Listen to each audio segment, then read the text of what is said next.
کیونکہ آپ کے سامنے وہ جو مرضی کرتا رہے، آپ پہ کون سا فرض ہے اس کا رد کرنا، آپ کون سا عالم دین ہے، لیکن جو عالم دین ہے اسے پتہ ہے کہ یہ جو بات غلط بیان ہوئی ہے اس کا رد کرنا ضروری ہے۔ سمجھ آ رہی بات کی؟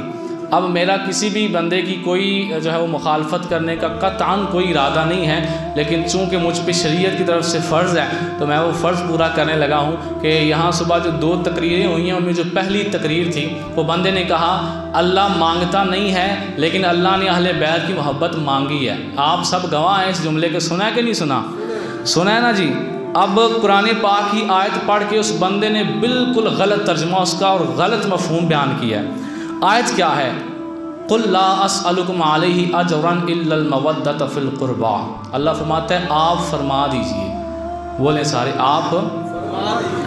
قرآن کا ایک ضابطہ ہے کہ جہاں لفظ قل آئے گا اس قل سے مراد تیرے اور میرے نبی علیہ السلام کو اللہ فرما رہا ہے اے محبوب آپ فرما دیجئے۔ جہاں قل آئے گا، قل یا ایھا الکافرون، اے محبوب آپ کافروں سے فرما دیجئے، قل ھو اللہ احد، اے محبوب آپ فرما دیجئے کہ اللہ ایک ہے۔ جتنی دفعہ قل آئے گا اللہ کے قرآن میں، جتنی دفعہ قل کا لفظ ہے اتنی دفعہ اللہ نے اپنے نبی سے فرمایا کہ آپ فرما دیجئے۔ اب ذرا سمجھنا ہے بات کو آپ نے، اللہ کہتا ہے قل لا اسألکم، آپ فرما دیجئے، قل آپ فرما دیجئے لا اسألکم، میں تم سے کچھ نہیں مانگتا۔ یہ میں سے مراد کون ہے؟ اللہ ہے کہ نبی ہے؟ نبی۔ کیوں؟ اللہ کہتا ہے آپ فرما دیجئے، قل آپ فرما دیجئے۔ قل کے بعد جتنی بات آئے گی وہ سارے کی ساری نبی علیہ السلام کے بارے میں ہوگی۔ قل آپ فرما دیجئے لا اسألکم، میں تم سے کچھ نہیں مانگتا، علیہ اجرا، جتنا میں نے تم کے ساتھ تمہارے ساتھ جو ہے وہ محبت کی، میں نے تمہیں کلمہ پڑھایا، تبلیغ کی، دین کے احکام سکھائے، میں تم سے کچھ بھی نہیں مانگتا۔ علیہ اجرا، ان سب دین کے احکام پر میں کوئی تم سے اجر نہیں مانگتا، الا المودۃ فی القربى، سوائے اس کے کہ میرے اہل بیت سے پیار کرو، مودت کرو۔ یہ محبت کی انتہا ہو تو مودت ہوتی ہے۔ اب اللہ نے اپنے نبی کو فرمایا کہ آپ فرما دیجئے کہ اے لوگو میں تم سے کچھ صلہ نہیں مانگتا، اپنی تبلیغ کا، اپنا کلمہ پڑھانے کا کچھ صلہ نہیں مانگتا، سوائے اس کے کہ تم میرے اہل بیت سے پیار کرو۔ اب وہ بندہ کہہ رہا تھا کہ اللہ تعالیٰ دیتا ہے مانگتا نہیں ہے، لیکن اس آیت میں اللہ مانگ رہا ہے، معاذ اللہ اللہ کو منگتا بنا دیا اس بندے نے۔ تو اس لیے میں نے کہا کہ عالم دین کے لیے کسی کا بیان سننا بڑا مشکل ہوتا ہے، کیونکہ اس نے یہ بھی دیکھنا ہوتا ہے کہ یہاں بات کہاں تک جا رہی ہے۔ تو انہوں نے کہا ہے کہ اللہ منگتا ہے معاذ اللہ، اس نے کہا اللہ مانگ رہا ہے، حالانکہ اللہ دیتا ہے لیکن اللہ مانگ رہا ہے۔ یہ جملہ بولا ہے نا اس بندے نے، مجھے قسم سے اس بندے کے ساتھ کوئی ذاتی دعوت نہیں، اور میں پہلی دفعہ ملا ہوں، میں آج سے پہلے ملا بھی نہیں ہوا کہ آپ کہیں پتہ نہیں کوئی پرانی لڑائی ہوئی تھی۔ یہ ایک ممبر کا فرض ہے میرے اوپر جو میں پورا کر رہا ہوں کہ اللہ نے اپنے نبی کو فرمایا آپ فرما دیجئے میں تم سے کچھ نہیں مانگتا۔ اچھا اگلی بات بڑی حیران کن تھی کہ یہاں اس بندے نے کہا کہ اللہ کہتا ہے میں تم سے کچھ نہیں مانگتا سوائے اس کے کہ میرے اہل بیت سے پیار کرو۔ اللہ کے اہل بیت کون ہے کوئی اللہ کا اہل بیت؟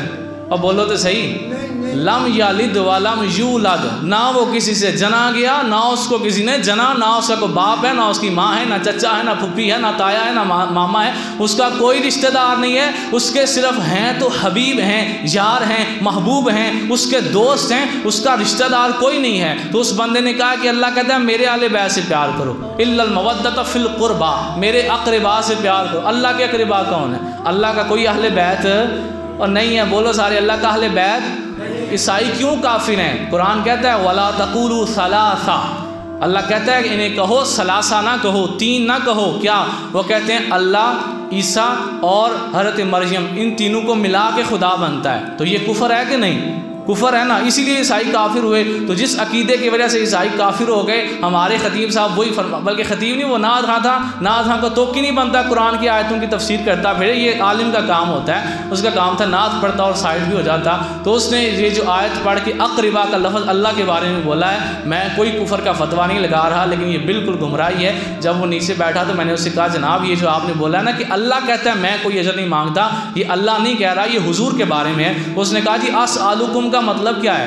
میں نے کہا اسألکم کا یہی مطلب ہے کہ میں تم سے کچھ نہیں مانگتا۔ تو اس نے کہا جی پھر اللہ ہی مانگ رہا ہے نا، معاذ اللہ۔ اچھا آپ جتنے لوگ بیٹھے ہیں ماشاءاللہ 100 سے اوپر ہیں، دعوے کے ساتھ کہہ رہا ہوں آپ اہل سنت کی کسی بھی تفسیر کو اٹھا کے یہ آیت پڑھ لیں، اگر ایک بھی جگہ یہ لکھا ہوا کہ یہ آیت اللہ کے بارے میں اللہ کہہ رہا ہے کہ میں تم سے کچھ نہیں مانگتا سوائے اس سے کہ میرے اہل بیت سے پیار کرو، تو میں صرف یہاں مائک پہ آپ سے معافی نہیں مانگوں گا، میں اس بندے کے گھر جا کے اس سے بھی معافی مانگوں گا کہ میں نے تمہارے بارے میں غلط بات کی تھی، لیکن میں نے دعویٰ کیا ہے آپ اہل سنت کی کوئی بھی تفسیر اٹھا لیں اور یہ قیامت تک آپ اٹھا کے دیکھ لیں، ایسا کوئی بھی آپ نکال ہی نہیں سکتے آیت میں جو مخاطب ہے وہ میرے نبی کی ذات ہے، بولیں کون ہے؟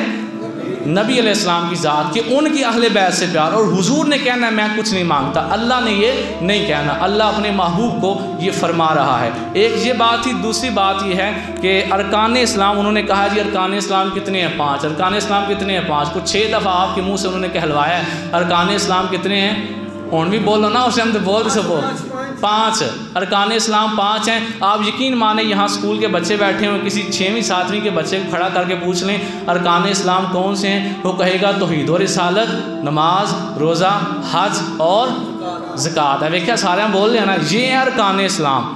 پانچ دن پاک سے محبت بالکل ضروری ہے، ہم نہیں کہتے کہ معاذ اللہ پانچ دن پاک سے محبت نہ کریں، ہم تو کہتے ہیں جدا پانچ دن نال پیار نہیں ہوتے کلمے دا اعتبار نہیں۔ پانچ دن سے پیار کرنا ضروری ہے، فرض ہے۔ میرے نبی نے فرمایا تھا کوئی بندہ خانے کعبے میں مصلی بچھا لے ساری زندگی وہاں گزارے لیکن دل میں اہل بیت کا پیار نہ ہو، مرے گا سیدھا دوزخ میں جائے گا۔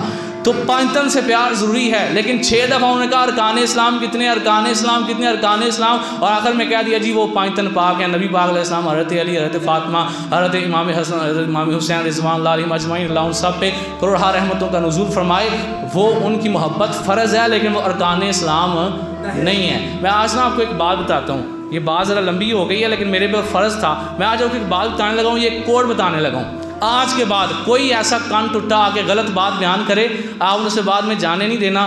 3 چیزیں بعد میں آپ نے اس سے سننی ہے، اگر آ گئی تو پڑھا لکھا ہوگا، اگر نہ آئی تو پھر چول ہی ہوگی۔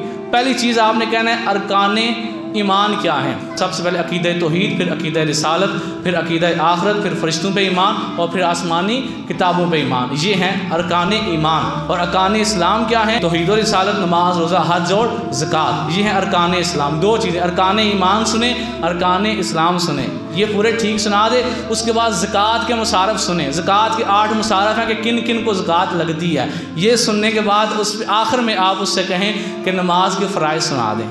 یہ 3-4 چیزیں بس آپ سن لیں تو پتہ اپنے بندے کا علمی لیول یہ ہو اور لوگوں کو جو ہے وہ قرآن کی غلط تفسیر پڑھاتا رہے تو یہ بالکل بھی بات قابل قبول نہیں ہے۔ تو آخر میں ایک مشورہ ہے کہ آپ کی مسجد کو جو امام خطیب ہوتا ہے اس کے مشورے کے بغیر باہر سے بندہ بالکل نہ بلایا کرے۔ اسے پتہ ہوتا ہے باہر میں جو بندہ فلاں ہے وہ کس طرح کی تقریر کرے گا اور فلاں کس طرح کرے گا، یعنی امام اگر اویلیبل نہیں ہے، جس طرح کہ آپ کے امام صاحب جو ہیں وہ جاتے ہیں جاب کرنے، وہ نہیں پہنچ سکتے، تو آپ نے باہر سے جس بندے کو بلانا ہے انہیں کہیں کہ ہمیں کوئی بندہ بلا کر دیں، انہیں کنفرم ہوگا کہ وہ بندہ کس طرح کی تقریر کرے گا، اور اگر اس کے بعد بھی وہ غلط کرے تو پھر ان کے ذمہ وہ بحال ہوگا، آپ کو کوئی گناہ نہیں ہوگا کہ انہوں نے بندہ غلط بلایا تھا۔ سمجھ آ گئی جی بات کی؟ یہ ساری باتیں میرے اوپر کرنی فرض تھی، یہ فرض تھی اور میں نے آپ کے ہی ایمان کو بچانے کے لیے یہ باتیں کی ہیں۔ اتنے لوگ جو چلے گئے انہیں تو نہیں پتا کہ ارکان اسلام جو بیان ہوئے ہیں وہ یہ نہیں تھے، وہ کیا تھے، اور جو آیت اس نے غلط بیان کی ہے وہ اتنے لوگ تو چلے گئے ہیں، لیکن آپ جو ہمارے اپنے آپ تو ہمارے پاس ہیں تو آپ کی اصلاح کرنا، آپ کے دل سے غلط بات کو نکالنا میرے اوپر